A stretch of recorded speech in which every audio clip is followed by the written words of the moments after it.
Hello and welcome, it's Jennifer here at Peacock-Smith, and today we're going to be covering some core beads and making beads out of yarns and fabrics. I really love fabric and yarn beads, so I've just got a collection of leftovers of felt, fabric off a bolt, fabric from an old dress, that is the hem that I cut off. And some bits of wool and bits of silk and stuff. So I'm going to, most of these, and in terms of your core bead stock, you can use, how did that get in there?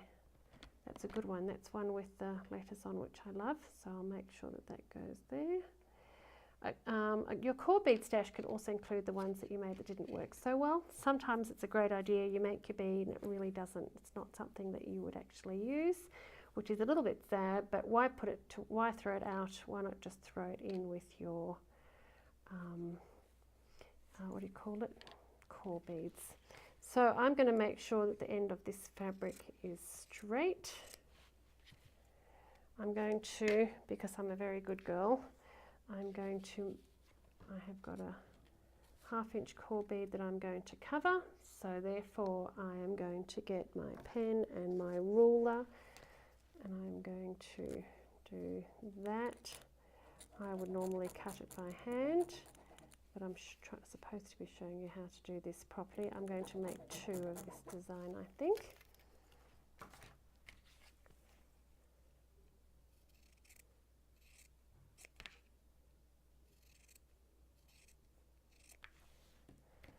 And we very, very simply,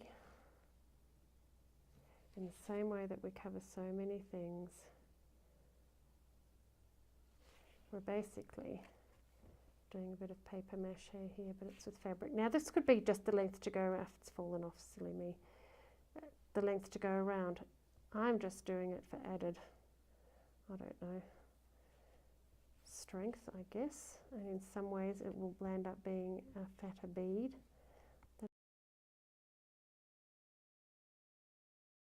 I'll make the second one. I forgot to tell you that very much like the paper, we know that the last probably 1/2 inch or so is what's going to be visible. So I've got to choose between that end, and I'm going to have that end.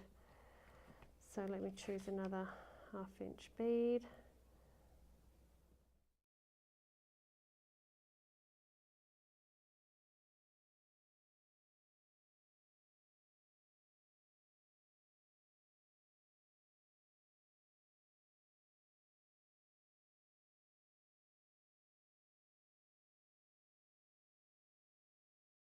A little bit careful, but most of it I can just pull off. And there I have my second zebra stripe bead. So I'm very happy with those 2. Okay, we're just going to make some more fabric beads before I put them together in a necklace for you. I've got my bead core beads, these little strong ones. I don't know how to show you on here how strong they are, but they're very strong, even though they're quite thin.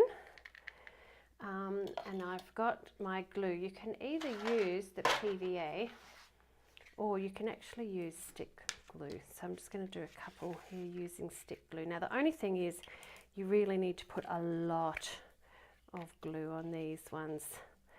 I really like this blue fabric here, and I think they'll make nice beads. So I'm going to roll them round and round a few times. So I'll cut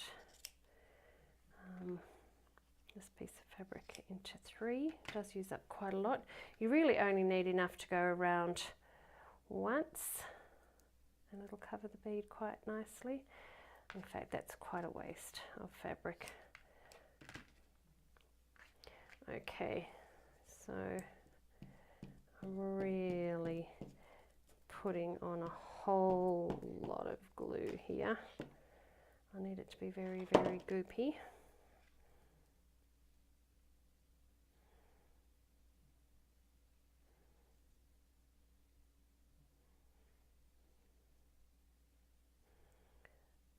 started at one end. It's not quite the same width as you can see, so I've started at one end and then I'm actually going to roll it on a slight angle so that by the time we're finished, both ends are covered.